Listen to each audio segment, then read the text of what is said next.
Le vide invisible que tu laisses. Une force étrange, presque paradoxale, qui, loin de repousser, oblige l'autre à revenir vers toi. C'est une idée qui dérange, qui bouscule tout ce que tu crois savoir sur l'attraction, sur le désir, sur l'amour.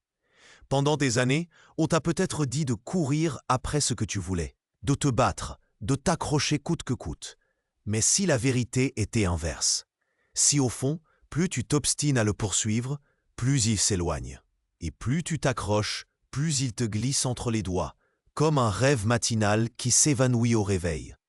Ce n'est pas de la manipulation, et je tiens à le préciser d'emblée. Il ne s'agit pas de jeu d'esprit tordu, de stratégie calculée pour briser l'autre. Non, il s'agit d'une profonde compréhension de la psyché humaine, de ce mécanisme subtil que Sigmund Freud, avec son génie intuitif, avait déjà effleuré. Il parlait de ce vide non comme d'une absence destructrice, mais comme d'un espace, une invitation silencieuse à la redécouverte, un appel à l'autonomie qui, étrangement, rend désirable. Aujourd'hui, tu vas ressentir cette vérité au plus profond de toi. Tu vas comprendre pourquoi chaque notification sur ton téléphone, chaque silhouette qui passe dans une rue parisienne bondée, chaque souvenir qui te traverse l'esprit, te ramène inlassablement à cette personne, à ce désir de la retenir.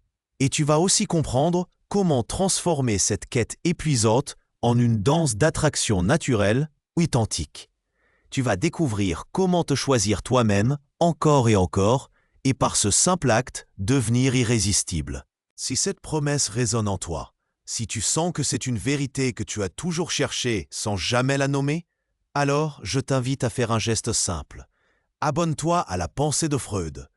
Active la cloche pour ne manquer aucune de ces explorations qui ont le pouvoir de faire basculer ta perception.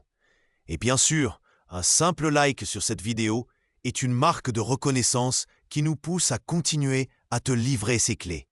C'est notre échange, notre pacte pour une clarté nouvelle. Dans les minutes qui viennent, je vais te révéler les signes indéniables que tu es peut-être en train de commettre ces erreurs, ces faux pas qui te maintiennent dans ce cycle. Nous allons explorer un mécanisme caché que j'ai nommé le principe du miroir inversé, qui va te donner une perspective totalement nouvelle. Ensuite, je te montrerai comment opérer une virée radicale, une transformation intérieure qui te mènera à une déclaration finale. Et pour sceller cette nouvelle compréhension, un rituel de 21 jours t'attend à la toute fin de cette conversation. Un rituel simple, puissant, qui va ancrer cette vérité en toi et autour de toi. Ne pars pas avant d'avoir découvert ce rituel, car c'est lui qui cristallise tout. Tu as déjà ressenti cette angoisse, cette sensation de vide quand l'autre s'éloigne, même d'un pas? On nous a appris à combler les vides, à les remplir. Mais si ce vide était en réalité le plus grand de tes atouts, si c'était précisément cet espace, cette absence, qui créait le désir, qui incitait l'autre à revenir, non par obligation, mais par un choix renouvelé. C'est une idée contre-intuitive, à l'image des paradoxes chers à la pensée freudienne. Imagine un instant que tu es dans un café typique de Saint-Germain-des-Prés, l'air embaumé par l'odeur du café et des croissants. Tu observes les passants. Certains courent, pressés, l'air préoccupé. D'autres, les flâneurs, se promènent avec une lenteur calculée, observant le monde sans se presser, sans rien exiger de lui. Et pourtant, ce sont souvent ces derniers qui captent les regards, qui semblent dégager une aura d'autonomie et de sérénité. Ils ne poursuivent rien, et pourtant, tout semble venir à eux. C'est une illustration simple de ce que nous allons explorer. Le problème, c'est que la plupart d'entre nous agissons comme ceux qui courent. Nous cherchons à contrôler, à posséder, à dicter le tempo. Et plus nous faisons cela, plus l'autre se sent étouffé, contraint. C'est un peu comme vouloir forcer une fleur à s'ouvrir. Plus tu t'acharnes, plus tu risques de l'abîmer. Le véritable pouvoir ne réside pas dans la capacité de retenir l'autre, mais dans la capacité de te choisir toi-même encore et encore. C'est une force intérieure que peu de gens maîtrisent, mais que tu es sur le point de découvrir. Ce chemin n'est pas facile, car il demande de remettre en question des schémas ancrés depuis l'enfance. Il demande de faire face à tes propres peurs d'abandon, à cette anxiété de ne pas être assez, de ne pas être choisi. Mais je te promets que la récompense est immense, une liberté émotionnelle que tu n'as probablement jamais connue. Le vide que tu laisses n'est pas un manque, mais une invitation silencieuse à l'autre de te redécouvrir, non pas comme une béquille dont il aurait besoin, mais comme un être autonome, entier et donc profondément désirable. Nous allons décortiquer ensemble les nuances de ce principe du miroir inversé. Tu verras comment il se manifeste dans tes relations, comment il sabote tes meilleures intentions et comment, en le comprenant, tu peux le retourner à ton avantage. Mais attention, cela ne signifie pas jouer la comédie de l'indifférence. Au contraire, c'est un acte de profonde authenticité, un réalignement avec ta propre valeur. Et cela, ça change tout. Prépare-toi à un voyage intense, car ce que tu es sur le point d'entendre va probablement te surprendre, te challenger et te libérer. Le rituel final est la clé de voûte de cette transformation. Alors garde cette promesse en tête. Il y a un détail que presque personne ne perçoit, une subtilité qui fait toute la différence. Je te la montre déjà. Ce détail que presque personne ne perçoit, cette subtilité qui fait toute la différence, c'est justement l'essence même du principe du miroir inversé. Imagine-le comme un mécanisme invisible, une sorte de loi universelle des relations humaines, aussi implacable que la gravité, mais que nous nous obstinons à ignorer. Ce principe nous dit que plus tu projettes ta valeur et ton besoin sur l'autre, plus tu te rends transparent à ses yeux. Et plus tu te concentres sur toi-même, sur ton propre jardin intérieur, sur ta valeur intrinsèque, plus tu deviens visible, désirable et même, étrangement, irremplaçable. Ce n'est pas un jeu d'apparence, mais une résonance profonde avec l'autonomie. C'est un peu comme ces artisans d'art à Montmartre, qui ne courent pas après les touristes. Ils sont là, concentrés sur leur œuvre, leur passion, leur savoir-faire. C'est cette authenticité, cette absorption dans leur propre monde qui attire le regard, qui suscite la curiosité, qui donne envie de s'arrêter et d'admirer. Ils ne demandent rien, ils sont. Et c'est cette présence pleine qui crée le vide autour d'eux, un vide d'attente, d'admiration, que l'autre a envie de combler, non pas en les possédant, mais en s'approchant, en partageant un instant de leur univers. C'est l'inverse de la mendicité émotionnelle. Alors, comment savoir si tu es tombé dans le piège de la poursuite, de l'accrochage, de la sursollicitation? Le premier signe, c'est ce que j'appelle la sursollicitation émotionnelle. Tu le ressens quand tu te retrouves à scruter ton téléphone avec une anxiété grandissante, attendant une réponse, un signe, un simple vu. Chaque silence est interprété comme un rejet, chaque délai comme une preuve de désintérêt. Tu te surprends à relancer la conversation, à envoyer un second message, puis un troisième, même si l'autre ne manifeste pas le même enthousiasme. C'est cette impulsion irrépressible de combler le vide, non pas en toi, mais dans la relation, en exigeant de l'autre une présence constante. Comment cela se manifeste en toi? Tu sens cette boule au ventre, cette irritation qui monte, cette sensation d'être ignoré, voire méprisé. Tu te retrouves à décortiquer chaque mot, chaque ponctuation, à chercher des significations cachées là où il n'y a peut-être que l'absence. La micro-action que tu peux faire dès aujourd'hui, c'est celle-ci. La prochaine fois que cette impulsion te prendra, celle d'envoyer le message de trop, celle de relancer une conversation qui s'éteint, arrête-toi. Respire profondément. Pose ton téléphone. Observe cette anxiété sans y succomber. Laisse le vide exister, ne serait-ce que pour 10 minutes. Tu vas voir, c'est un premier pas vers une libération inattendue. Et ce n'est que le début, car il y a un autre signe, encore plus insidieux, qui se manifeste souvent en parallèle. Ce second signe, c'est l'effacement de soi. Tu te reconnais peut-être dans cette attitude où tu commences à adapter tes goûts, tes envies, tes opinions, non plus par réelle conviction, mais pour correspondre à ce que tu penses que l'autre attend de toi. Tu te fondes dans le décor de l'autre, tu t'oublies. Tu évites les sujets qui te passionnent vraiment, de peur de la contrarier, de ne pas être assez intéressant ou de créer une divergence. Tu te retrouves à hocher la tête, à sourire, à acquiescer, même quand au fond de toi, une petite voix te crie le contraire. Comment percevoir cet effacement en toi? Tu as l'impression de marcher sur des œufs, de ne plus oser être pleinement toi-même. Tes propres désirs s'estompent, tes passions s'endorment et ton identité se dilue dans l'ombre de l'autre. Tu te sens moins vibrant, moins authentique. L'action pratique pour aujourd'hui est simple. Choisis une chose, une seule, que tu aimes faire ou penser profondément et fais-la ou exprime-la sans te soucier un instant de l'approbation de l'autre. Que ce soit écouter ta musique préférée en toute liberté, lire ce livre qui t'appelle ou simplement affirmer une opinion divergente dans une conversation, c'est une invitation à affronter un vide intérieur que nous avons toujours cherché à remplir par l'extérieur. Si cette prise de conscience a déjà commencé à faire vibrer quelque chose en toi, si tu sens que c'est une piste de libération, alors je t'invite à écrire un seul mot en commentaire, un mot qui incarne cette nouvelle clarté. Clarté. Je lis chacun de vos messages et les plus pertinents recevront une réponse. C'est une façon de sceller ce que tu commences à comprendre. Et n'oublie pas, le véritable rituel, celui qui va ancrer tout cela pour 21 jours, t'attend à la fin de cette session. Il y a encore un autre signe, crucial, qui détermine si tu es prêt à la véritable transformation et qui te montrera pourquoi les stratégies habituelles échouent lamentablement en France.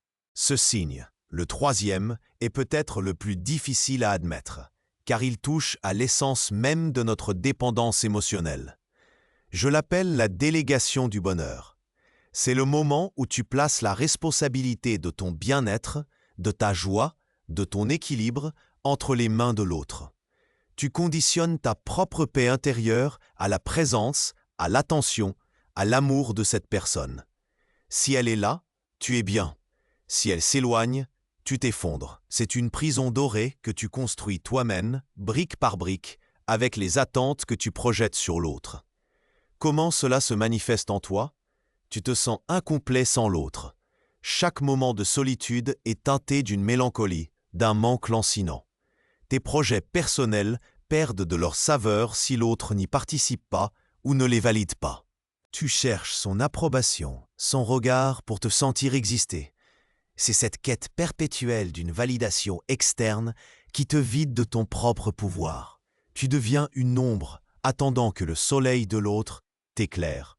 On le voit souvent dans les relations, surtout ici en France, où l'intellectualisation et la recherche de l'âme sœur peuvent parfois masquer une profonde insécurité.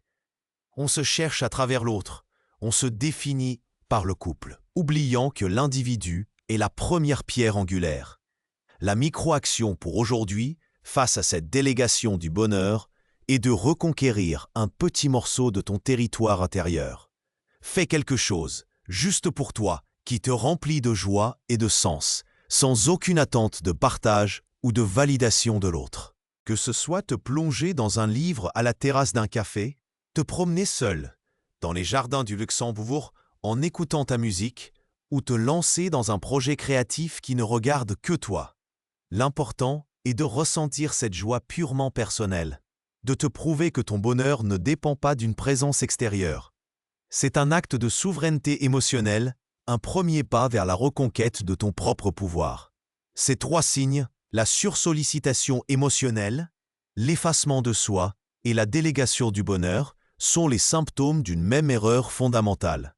Ils sont la preuve que tu opères sous un paradigme inversé, celui qui te pousse à donner ton pouvoir, ta valeur, ton bonheur à l'autre, croyant ainsi le retenir.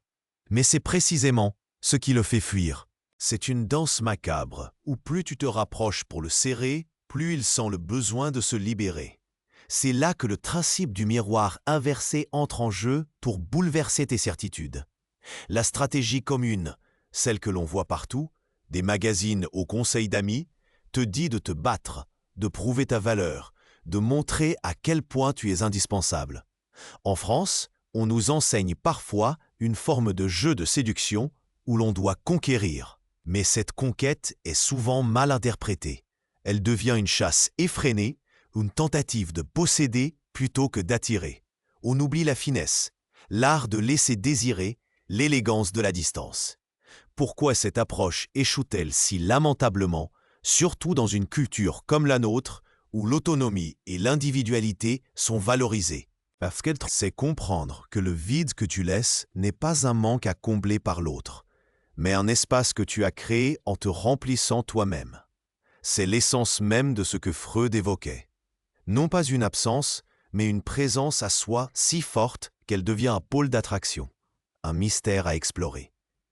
Imagine une femme, appelons-la Chloé, une jeune urbaniste à Lyon. Pendant des mois, elle avait tout fait pour reconquérir son ex. Messages incessants, coïncidences, organisées, tentatives de lui montrer à quel point elle avait changé pour lui. Résultat, il s'éloignait toujours plus, se sentant étouffé. Un jour, épuisée, elle a décidé d'arrêter. Par rancœur, mais par pure lassitude.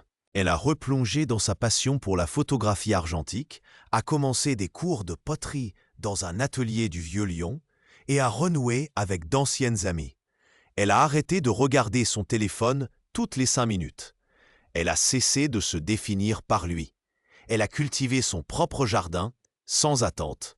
Et c'est là, quand elle a le moins attendu, qu'il a refait surface, curieux, intrigué par cette nouvelle énergie, par cette autonomie retrouvée. Il ne voyait plus la femme désespérée, mais une femme vibrante, pleine de vie, qui n'avait plus besoin de lui pour exister. Ce n'est pas de la magie, c'est de la psychologie. C'est le pouvoir de l'autonomie, de l'estime de soi. Quand tu te choisis, tu envoies un signal clair à l'univers et à l'autre que tu es une source, pas un vide. Tu deviens l'aimant au lieu d'être l'objet aimanté. Le vrai pouvoir, la phrase ancrage et le rituel t'attendent dans les prochaines minutes. Es-tu prêt à embrasser cette nouvelle version de toi-même, celle qui ne court plus mais qui attire? C'est une question qui mérite une réponse honnête. Cette question, cette invitation à embrasser une version plus autonome de toi-même n'est pas anodine. Elle te confronte à l'habitude la plus tenace, celle de chercher à l'extérieur ce qui ne peut être trouvé qu'à l'intérieur. Et c'est précisément là que imagine un cadre, une frontière invisible mais solide autour de ton être le plus profond. C'est ton territoire, ton jardin sacré, ton Louvre personnel. Rien ni personne n'a le droit d'y entrer sans ton invitation explicite. Et surtout, rien ni personne ne peut en retirer quoi que ce soit sans ton consentement. Ce cadre intérieur est ta souveraineté émotionnelle. Il ne s'agit pas d'ériger des murs pour repousser, mais de définir un espace pour t'ancrer, pour te protéger. Chaque fois que tu te sens menacé de te perdre dans la quête de l'autre, visualise ce cadre. Rappelle-toi que ton centre est inébranlable, ta valeur inaliénable. C'est une ancre que tu peux jeter à tout moment, n'importe où, que tu sois dans le métro parisien ou seul chez toi. Tu vois, la stratégie commune, celle qui te pousse à la poursuite, à l'accrochage, n'est pas seulement inefficace, elle est destructrice. Elle ne respecte pas le principe du miroir inversé. Elle te pousse à te décentrer, à projeter ta lumière sur l'autre en espérant qu'elle te soit renvoyée. Mais l'amour, la véritable attraction, ne fonctionne pas comme ça. En France, nous avons une riche tradition de la cour, du flirt, de la séduction, où l'art de l'absence, du mystère, de la suggestion a toujours eu sa place. On ne se donne pas entièrement d'emblée, on cultive un certain jardin secret, parce qu'elle ne laisse plus de place à l'imagination. Elle ne crée plus ce vide fertile dont Freud parlait, cet espace où le désir peut s'épanouir. Si tu te révèles entièrement, si tu combles tous les espaces, l'autre n'a plus rien à découvrir, plus rien à projeter. Il ne voit plus un partenaire, mais une ressource, un miroir de ses propres besoins. Et l'humain par nature est attiré par ce qui lui manque, par ce qu'il ne possède pas encore, par le mystère, par l'autonomie qui rayonne. Il est attiré par la personne qui, tel un artiste sûr de son art, n'a pas besoin d'une foule pour valider sa valeur. Ce n'est pas un jeu de manipulation, je le répète. C'est un retour à l'authenticité, à la redécouverte de ta propre souveraineté. C'est comprendre que lorsque tu te choisis, lorsque tu honores ton cadre intérieur, tu envoies un signal puissant. Tu dis « Je suis entier, je suis ma propre source de bonheur ». Et c'est cette plénitude, cette absence de besoin criant qui devient un aimant. C'est le paradoxe du vide. En te remplissant toi-même, tu crées un vide autour de toi, un espace d'invitation que l'autre a envie de combler par sa présence, non par ton absence. Le cas de Chloé, l'urbaniste lyonnaise, est un exemple parfait. Elle n'a pas fait semblant d'être indifférente. Elle est devenue indifférente aux résultats car elle était absorbée par sa propre vie, ses propres passions. Elle a cessé de regarder l'autre comme la source de son bonheur et a reçu cette énergie. Mais il y a le principe du miroir inversé n'est pas une formule magique pour faire revenir quelqu'un. C'est une philosophie de vie qui te permet de devenir la personne que tu as toujours voulu être, indépendamment de toute validation externe. Et c'est cette personne-là, cette version authentique et souveraine de toi, qui deviendra irrésistible, non pas en chassant, mais en rayonnant. Tu vois, la plupart des conseils que tu as reçus jusqu'à présent te poussent à une forme de performance. Sois plus ceci, fais plus cela, montre-lui ce qu'il perd. C'est comme vouloir remporter le Tour de France en pédalant à contresens. Tu t'épuises, tu te frustres et tu ne vas nulle part. En France, nous avons une certaine méfiance envers ce qui est trop évident, trop facile. Nous apprécions la nuance, le sous-entendu, le non-dit. Et c'est précisément ce que le principe du miroir inversé propose, une forme de non-agir, un vide apparent qui est en réalité une action profonde, une reconstruction de ton être. Ce n'est pas une stratégie de manipulation, mais une stratégie de réalignement. Pense-y un instant. Quand tu es dans un musée, face à une œuvre d'art qui te captive, est-ce que tu la harcèles pour qu'elle te regarde? Non. Tu l'observes, tu la laisses te parler. Tu te laisses imprégner de son aura. L'œuvre est là, complète en elle-même, et c'est cette plénitude qui crée ton désir de contemplation. Il en va de même pour les relations humaines. Quand tu es complet en toi-même, quand ton cadre intérieur est solide, tu ne demandes rien. Tu offres une présence, une énergie. Et c'est cette non-demande, cette autonomie, qui crée un espace, un vide fertile que l'autre est naturellement enclin à vouloir approcher, à vouloir partager. C'est le secret des relations durables, celles où chacun est un univers à part entière qui choisit de s'entremêler à un autre, sans jamais s'y dissoudre. C'est une transformation qui ne se fait pas du jour au lendemain, mais chaque micro-action que tu as mise en place jusqu'à présent. Ne pas envoyer ce message de trop, exprimer une opinion personnelle, cultiver une joie solitaire, sont autant de briques que tu poses pour construire ce nouveau toi. C'est un voyage où tu te redécouvres, où tu te réappropries ton pouvoir. Et le plus beau dans tout ça, c'est que cette transformation est contagieuse. Elle change non seulement ta relation avec l'autre, mais aussi ta relation avec toi-même et avec le monde entier. Alors comment naviguer dans ce nouveau paradigme sans tomber dans l'indifférence feinte, ce qui serait une autre forme de manipulation? La clé est l'authenticité. Il ne s'agit pas de jouer un rôle, mais de devenir la personne qui n'a plus besoin de l'autre pour être heureuse. Cela signifie cultiver tes propres passions, tes propres amitiés, ton propre bien-être. Cela signifie dire non à ce qui ne te convient pas et oui à ce qui te nourrit, même si cela implique de déplaire temporairement. C'est le courage d'être toi-même, sans filtre, sans masque.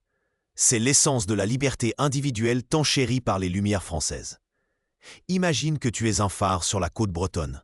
Tu ne poursuis pas les bateaux. Tu es là, solide, ancré, et ta lumière guide ceux qui sont en mer. Ceux qui ont besoin de toi viendront à ta lumière. Tu n'as pas à les supplier. Tu es simplement et puissamment toi-même. C'est cette image que je veux que tu gardes en tête. Ton cadre intérieur est ton ancrage, et ta lumière est ton authenticité. Cette transformation, cette virée radicale, elle te demande de faire un choix. Le choix de te prioriser. Le choix de te faire confiance.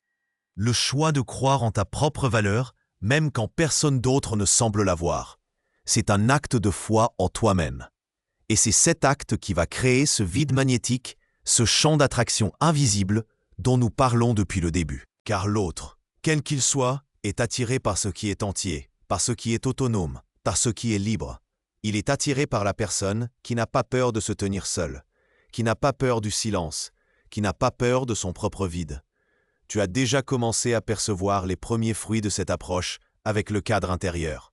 tu as goûté à cette micro-libération. Mais il y a un niveau encore plus profond, une compréhension qui va sceller tout cela. Une phrase encore puissante, à répéter, à intégrer, et un rituel de 21 jours, simple mais transformateur, qui va ancrer cette nouvelle réalité dans ton quotidien. Ces outils ne sont pas de simples astuces, mais des leviers pour une vie plus riche, plus authentique, où tu es le maître de ton propre bonheur. Ne pars pas, car le meilleur est à venir. La clé de voûte de cette transformation approche. Es-tu prêt à te libérer définitivement de la quête et à enfin attirer ce qui est juste pour toi? Cette question fondamentale, elle est le point de bascule. Elle est l'invitation à quitter le chemin balisé de la dépendance pour embrasser la route, souvent solitaire au début, de l'autonomie. Car ce que tu cherches désespérément à l'extérieur, cette reconnaissance, cet amour inconditionnel, cette sensation d'être assez, ne peut surgir que de l'intérieur. C'est une vérité brutale, mais libératrice. Le principe du miroir inversé n'est pas une formule magique pour faire revenir quelqu'un. C'est une philosophie de vie qui te permet de devenir la personne que tu as toujours voulu être, indépendamment de toute validation externe. Et c'est cette personne-là, cette version authentique et souveraine de toi, qui deviendra irrésistible, non pas en chassant, mais en rayonnant. Tu vois, la plupart des conseils que tu as reçus jusqu'à présent te poussent à une forme de performance. Sois plus ceci, fais plus cela, montre-lui ce qu'il perd. C'est comme vouloir remporter le Tour de France en pédalant à contresens. Tu t'épuises, tu te frustres et tu ne vas nulle part. En France, nous avons une certaine méfiance envers ce qui est trop évident, trop facile. Nous apprécions la nuance, le sous-entendu, le non-dit. Et c'est précisément ce que le principe du miroir inversé propose. Une forme de non-agir, un vide apparent qui est en réalité une action profonde, une reconstruction de ton être. Ce n'est pas une stratégie de manipulation, mais une stratégie de réalignement. Pense-y un instant. Quand tu es dans un musée, face à une œuvre d'art qui te captive, est-ce que tu la harcèles pour qu'elle te regarde? Non. Tu l'observes, tu la laisses te tarler, tu te laisses imprégner de son aura. L'œuvre est là, complète en elle-même, et c'est cette plénitude qui crée ton désir de contemplation. Il en va de même pour les relations humaines. Quand tu es complet en toi-même, quand ton cadre intérieur est solide, tu ne demandes rien. Tu offres une présence, une énergie. Et c'est cette non-demande, cette autonomie, qui crée un espace, un vide fertile que l'autre est naturellement enclin à vouloir approcher, à vouloir partager. C'est le secret des relations durables, celles où chacun est un univers à part entière qui choisit de s'entremêler à un autre sans jamais s'y dissoudre. C'est une transformation qui ne se fait pas du jour au lendemain, mais chaque micro-action que tu as mise en place jusqu'à présent, ne pas envoyer ce message de trop, exprimer une opinion personnelle, cultiver une joie solitaire, sont autant de briques que tu poses pour construire ce nouveau toi. C'est un voyage où tu te redécouvres, où tu te réappropries ton pouvoir. Et le plus beau dans tout ça, c'est que cette transformation est contagieuse. Elle change non seulement ta relation avec l'autre, mais aussi ta relation avec toi-même et avec le monde entier. Alors, comment naviguer dans ce nouveau paradigme sans tomber dans l'indifférence feinte, ce qui serait une autre forme de manipulation? La clé est l'authenticité. Il ne s'agit pas de jouer un rôle, mais de devenir la personne qui n'a plus besoin de l'autre pour être heureuse. Cela signifie cultiver tes propres passions, tes propres amitiés, ton propre bien-être. Cela signifie dire non à ce qui ne te convient pas et oui à ce qui te nourrit, même si cela implique de déplaire temporairement. C'est le courage d'être toi-même, sans filtre, sans masque. C'est l'essence de la liberté individuelle tant chérie par les Lumières françaises. Imagine que tu es un phare sur la côte bretonne. Tu ne poursuis pas les bateaux. Tu es là, solide, ancré, et ta lumière guide ceux qui sont en mer. Ceux qui ont besoin de toi viendront à ta lumière. Tu n'as pas à les supplier. Tu es simplement et puissamment toi-même. C'est cette image que je veux que tu gardes en tête. Ton cadre intérieur est ton ancrage, et ta lumière est ton authenticité. Cette transformation, cette virée radicale, elle te demande de faire un choix. le choix de te prioriser, le choix de te faire confiance, le choix de croire en ta propre valeur, même quand personne d'autre ne semble l'avoir. C'est un acte de foi en toi-même. Et c'est cet acte qui va créer ce vide magnétique, ce champ d'attraction invisible dont nous parlons depuis le début. Car l'autre, quel qu'il soit, est attiré par ce qui est entier, par ce qui est autonome, par ce qui est libre. Il est attiré par la personne qui n'a pas peur de se tenir seule, qui n'a pas peur du silence, qui n'a pas peur de son propre vide. Tu as déjà commencé à percevoir les premiers fruits de cette approche avec le cadre intérieur. Tu as goûté à cette micro-libération. Mais il y a un niveau encore plus profond, une compréhension qui va sceller tout cela. Une phrase ancora puissante à répéter, à intégrer, et un rituel de 21 jours, simple mais transformateur, qui va ancrer cette nouvelle réalité dans ton quotidien. Ces outils ne sont pas de simples astuces, mais des leviers pour une vie plus riche, plus authentique, où tu es le maître de ton propre bonheur. Ne pars pas, car le meilleur est à venir, la clé de voûte de cette transformation approche. Es-tu prêt à te libérer définitivement de la quête et à enfin attirer ce qui est juste pour toi? Ce que tu vas découvrir maintenant n'est pas une simple conclusion, mais le véritable point de départ de ta nouvelle réalité. C'est l'aboutissement de tout ce que nous avons exploré sur le principe du miroir inversé. Cette force invisible qui te pousse à te choisir pour mieux attirer. Tu as compris que le vide que tu laisses n'est pas une absence, mais une invitation silencieuse. Un espace de désir que tu crées en te remplissant toi-même. C'est la fin de la mendicité émotionnelle, la fin de la course effrénée après une validation extérieure. C'est le début de ta souveraineté. La vérité est la suivante, simple et percutante. Tu ne peux pas donner ce que tu n'as pas. Si tu es vide d'amour pour toi-même, tu ne peux pas exiger de l'autre qu'il te comble. Si tu es vide de joie intérieure, tu ne peux pas attendre qu'il soit la source de ton bonheur. C'est une leçon que l'on apprend souvent trop tard, au détour d'une relation brisée ou d'une solitude pesante.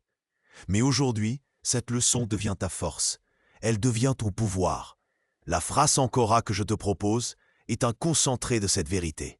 Elle est courte, mémorable et à prononcer au présent, car elle est une affirmation de ton état d'être actuel.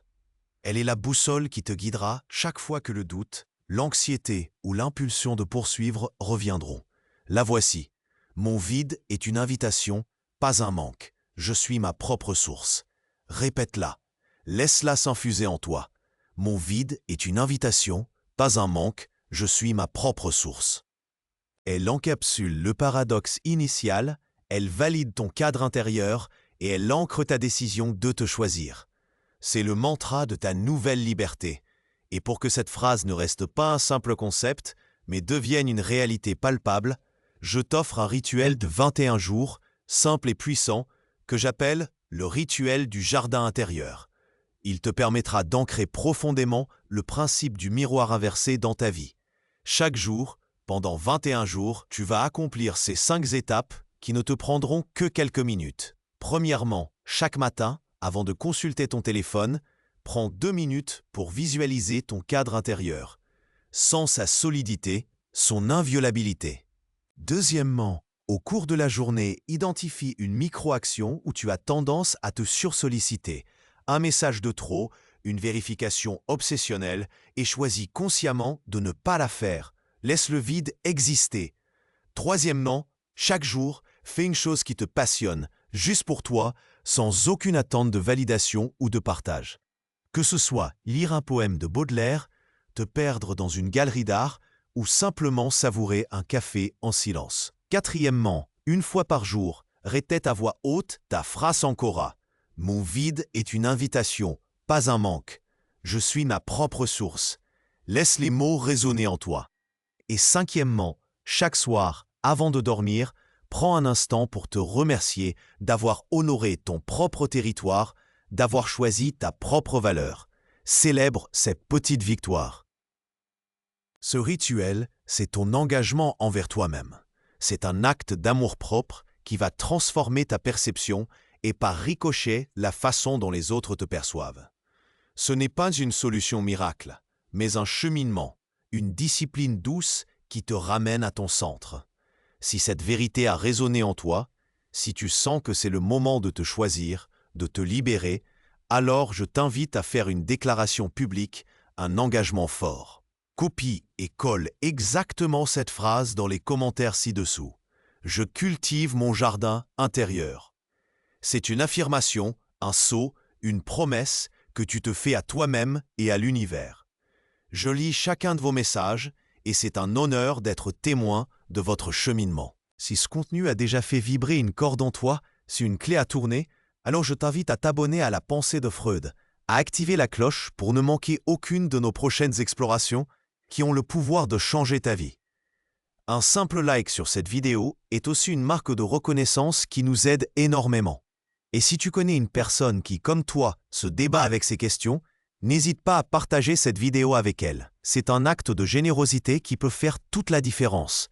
Et pour aller plus loin, pour continuer cette exploration de soi, je t'invite à regarder les 2 vidéos qui vont apparaître sur ton écran maintenant. La première plongera plus profondément dans les mécanismes de défense qui nous poussent à saboter nos propres relations et comment les identifier pour enfin briser le cycle. La seconde explorera comment le transfert opère dans nos nouvelles rencontres, nous permettant d'éviter de projeter nos blessures passées sur des avenirs potentiels. Car le voyage vers soi est infini et chaque étape révèle de nouvelles vérités.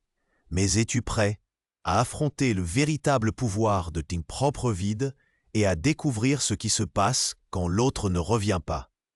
Cette question, celle de savoir ce qui se passe quand l'autre ne revient pas, est la plus importante de toutes.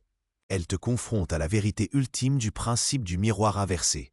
Sa finalité n'est pas de te garantir le retour de quiconque, mais de te garantir ton propre retour à toi-même. Ce vide que tu laisses, en te choisissant, n'est pas un appât, mais une déclaration d'indépendance. Si l'autre ne revient pas, cela ne signifie pas un échec de ta part, mais la confirmation que tu as enfin mis fin à un cycle de dépendance. C'est la preuve que tu as brisé les chaînes, que tu as retrouvé ta propre valeur, inconditionnelle et inébranlable. C'est une victoire, non pas sur l'autre, mais sur tes propres peurs et tes anciennes habitudes. Comprends bien, le véritable pouvoir du vide n'est pas de manipuler les retours, mais de te libérer de l'attente. Il s'agit de cultiver ton propre jardin intérieur avec tant de soin et de passion que la présence ou l'absence de l'autre devient secondaire face à ta propre plénitude. Tu deviens le centre de ton univers et c'est de là que rayonne ta véritable force d'attraction.